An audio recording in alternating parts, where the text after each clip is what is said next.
అంటే మన హిందూ సాంప్రదాయంలో 12 సంవత్సరాలకి ఒక ప్రత్యేకత ఉంది. మన కృష్ణా, గోదావరి లాంటి నదులకి పుష్కరాలు జరుగుతుంటాయి. చాలా పవిత్రమైన రోజులు అవి.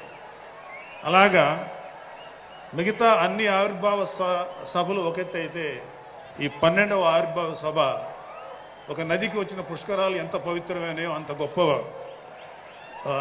రోజు ఈరోజు. సో ఈ అవకాశం మనకి ఇచ్చినటువంటి పవన్ కళ్యాణ్ గారికి మనం అందరం సదా కృతజ్ఞులై ఉండాలి. ఇప్పుడు పవన్ కళ్యాణ్ గారు ఆయన సాధించినటువంటి సక్సెస్,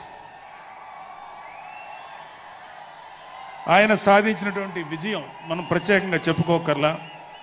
100కి 100% స్ట్రైక్ రేట్ తోటి ఆయన అద్భుతమైన విజయాన్ని సాధించడంతో పాటు అటు రాష్ట్రంలోనూ దేశంలోనూ ప్రభుత్వాలు నిలబెట్టడానికి ఒక వెన్నెముకగా నిలిచారు. సో ఆయన గురించి ప్రత్యేకంగా ఏమీ మాట్లాడక్కర్లేదు, ఎందుకంటే చాలా మంది చాలాసార్లు మాట్లాడుతున్నారు. మనం తెల్లారులేస్తే టీవీల్లో అన్ని చోట్ల చూస్తున్నాం. ఆయన తీసుకున్నటువంటి Panchayati Raj, water works, forest department ఎంత ఎఫిషియెంట్గా పనిచేస్తున్నారో, అలాగే మన మినిస్టర్లు తీసుకున్నటువంటి ముఖ్యమైన శాఖలన్నీ కూడా ఎంత ఎఫిషియెంట్గా పనిచేస్తారో మనందరం చూస్తున్నాం. సో స్పెసిఫిక్గా కళ్యాణ్ బాబు గారు ఎంత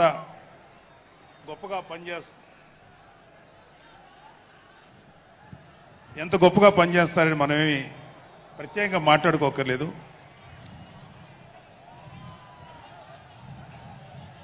సో అయితే ఎన్ని మాట్లాడినా ఒక విషయం అయితే మనం మాట్లాడుకోవాలి. ఒక సినిమా స్క్రిప్ట్ కానీ ఒక ఉపన్యాసం కానీ దానికి కొన్ని లక్షణాలు ఉంటాయి. అంటే ప్రతి స్పీచ్లోనూ ఒక హీరో, అంటే ఒక సినిమాకి చెప్పిన ఒక హీరో, ఒక విలను, ఒక హీరోయిన్, ఒక హాస్యగాడు, ఇలా ఉంటారు. సో మనం వైసీపీ హాస్యగాళ్ళ గురించి చెప్పుకోకుండా ఈ స్పీచ్ని ఎండ్ చేయలేం. ఎందుకంటే జగన్ లాంటి హాస్యనటుడు కనే కళల గురించి మీకు చెప్పాలి. ఆయన ఎలక్షన్స్ అయిపోక ముందు నిద్రలోకి వెళ్ళారు. ఇప్పటికి నిద్ర లేవాలి. అప్పుడప్పుడు నిద్రలో లేచి కలవరిస్తుంటారు. మొన్న కూడా ఒక మాట చూశారు. కళ్ళు మూసి తెరిచేలోగా 9 నెలలు అయిపోయినాయి, ఇంకెంత, ఇంకాసారి కళ్ళు మూసి తెరిచేలోపుగా 5 ఏళ్ళు అయిపోతాయి, ఆ తర్వాత అధికారం మాదే అని ఆయన మాట్లాడుతుంటే అంతకన్నా ఏ హాస్యగాడు కూడా అంత అద్భుతంగా చేయలేడు. అంత అద్భుతంగా హాస్యం చూపిస్తున్నారు ఆయన. కానీ ఆయనకి నా సలహా ఏంటంటే, సార్ మీరు నిద్రలోనే ఉండండి, అప్పుడప్పుడు కలవరించండి, తప్పులేదు. ఇంకొక 20-30 ఏళ్ల తర్వాత మీరు కల్లో నుంచి బయటికి రండి, అప్పుడు దాకా మిమ్మల్ని ఎవరూ డిస్టర్బ్ చేయరు. ఇది నాకు మనస్ఫూర్తిగా నేను మీకు ఇచ్చే సలహా. మీరు 20 ఏళ్ల తర్వాత మేలుకోండి, ఆ తర్వాత మీ ఇష్టం. మేమైతే 20 ఏళ్ల దాకా మిమ్మల్ని హ్యాపీగా పడుకోమనే సలహా ఇస్తున్నాం.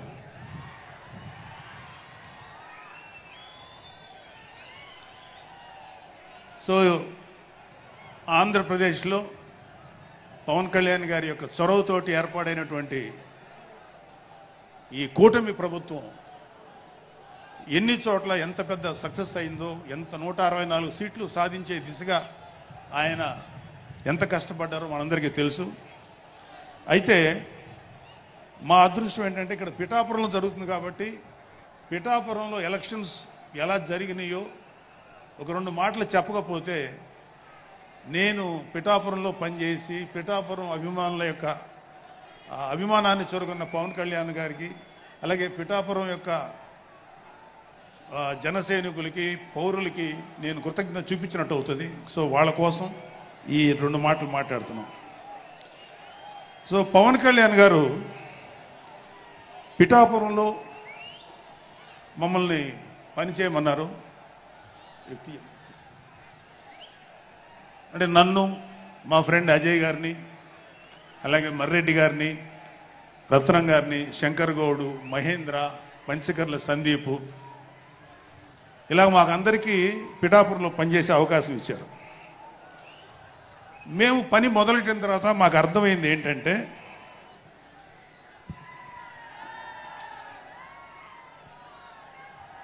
పవన్ కళ్యాణ్ గారికి ఆల్రెడీ ఇక్కడ విజయం ఖరారైంది. మనం ఓన్లీ పని చేస్తున్నట్టుగా ఉండడమే తప్ప మనం కొత్తగా చేయాల్సిన పని ఏమీ లేదు అని చెప్పి నాకు అర్థమైంది. నాకే కాదు మా అందరికీ అర్థమైంది. సో మేము దీన్ని ఎంత గొప్ప అదృష్టంగా తీసుకుంటున్నామంటే పవన్ కళ్యాణ్ గారు మీరు పని చేసేసేటువంటి మేము ఇక్కడ ఏదో పని చేసాం అనే తృప్తి మాకు ఇవ్వటం కోసం ఆయన మమ్మల్ని అపాయింట్ చేశారు తప్ప ఆయన గెలుస్తారన్నది, ఆయన అఖండ విజయం సాధిస్తారని ఆయనకు ముందే తెలుసు. కానీ ఆ సాటిస్ఫాక్షన్ మాకు ఇవ్వటం కోసం మాకు ఈ అవకాశం ఇచ్చారు. అయితే అది మా అదృష్టంగానే ఫీల్ అవుతున్నాం. చంద్రుడికో నూలు పోగులాగా ఆయన పడిన కష్టానికి ఒక చిన్న పని చేశామనే తృప్తి అయితే మాత్రం మాకు నిజంగానే ఉంది. అయితే ఇక్కడ పిఠాపురంలో పవన్ కళ్యాణ్ గారు అఖండ విజయం సాధించడానికి 2 ఫ్యాక్టర్స్, 2 ఇంపార్టెంట్ ఫ్యాక్టర్స్. ఒకటి మన ప్రెసిడెంట్ జనసేనాని పవన్ కళ్యాణ్ గారు అయితే, రెండో ఫ్యాక్టర్, నాటి వ్యక్తి ఫ్యాక్టర్ పిఠాపురం జన సైనికులు, పిఠాపురం పౌరులు, పిఠాపురం ఓటర్స్. వీళ్ళిద్దరూ లేకపోతే మేము ఏమి చేసినా ఏం ఉపయోగం లేదు. సో మాలో ఎవరైనా ఇంకెవరైనా సరే పవన్ కళ్యాణ్ గారి విజయానికి నేనే దోహదపడ్డాను అని ఎవరన్నా అనుకుంటే అది వారి కర్మ, అంతకంటే ఏం చేయలేం.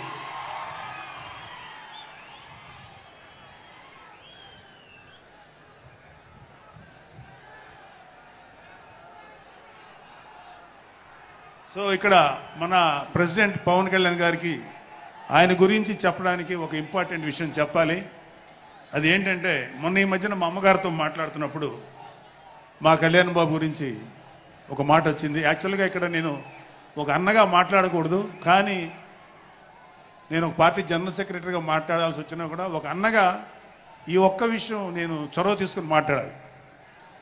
సో మా అమ్మని అడిగాను, అంటే ఆవిడ నాతో చాలా ఫ్రెండ్లీగా ఉంటుంది. ఆవిడని అడిగా, ఏదో మాటల్లో వచ్చింది, అమ్మ మమ్మల్ని అంటే ఏ తల్లి అయినా ఒక ఆడతల్లి ఒక స్త్రీమూర్తి బిడ్డను కనేటప్పుడు చాలా నొప్పులు పడుతుంది, అదొక పునర్జన్మ అంటారు. అలాంటిది నేను మా అమ్మని అడిగా, నేను పుట్టినప్పుడు ఏమన్నా పెయిన్స్ అనుభవించావమ్మా అని. మా అమ్మ అంది, నువ్వు పుట్టినప్పుడు నేను అనుభవించినది పెయిన్స్ భూమి మీద ఆడది అనుభవించలేదు, అంత కష్టం పెట్టేవాడు. అది మా అమ్మ చెప్పింది నా గురించి. సరే కళ్యాణ్ బాబు ఎలాగా అన్న. గొప్ప విషయం అంటే నేను షాక్ అయ్యా. వాడు పుట్టినప్పుడు నాకు పెయిన్ అనేది కొంచెం కూడా తెలియలేదురా, అలాగా నాకు పెయిన్ లేకుండా పెయిన్ ఇవ్వకుండా పుట్టాడు. ఈ విషయం నేను కొంచెం షాక్ అయ్యా. అదేంటమ్మా కనీసం పెయిన్స్ ఉంటాయి కదా, ఏమోరా నాకు ఏమాత్రం పెయిన్ తెలియకుండా పుట్టాడని. సో నేనేమంటానంటే పుట్టేటప్పుడు కన్న తల్లికి కూడా ఏమాత్రం నొప్పి బాధ ఇవ్వకుండా పుట్టిన పవన్ కళ్యాణ్ లాంటోడు, అలాంటి నాయకుడు ఈ కూటమి భాగస్వామ్యంలో ఉప ముఖ్యమంత్రిగా ఉన్న నాయకుడు ప్రజలకి ఎందుకు బాధలు రానిస్తాడు? వాళ్ళకి ఏ బాధలు కష్టాలు రాకుండా గుండెల్లో పెట్టుకొని చూసుకుంటాడు. అది మనం కళ్ళారా ఈరోజు చూస్తున్నాం. ఇప్పుడు మనం చూస్తున్నది ఆవగింజలో అరవంతు మాత్రమే. కూటమి భాగస్వామ్యంలో పవన్ కళ్యాణ్ గారి భాగస్వామ్యంలో జరుగుతున్న కూటమి ప్రభుత్వం పరిపాలన ఆవగింజల అరశాతమే. ఇంకా చాలా ఉంది. ఇప్పుడు చూస్తుంది just tip of the iceberg. అద్భుతమైన పరిపాలన మనకు రాబోతుంది. రాబోయే 20 ఏళ్లలో ఆంధ్రప్రదేశ్ ఒక స్వర్ణయుగం చూడబోతుంది. ఎందుకంటే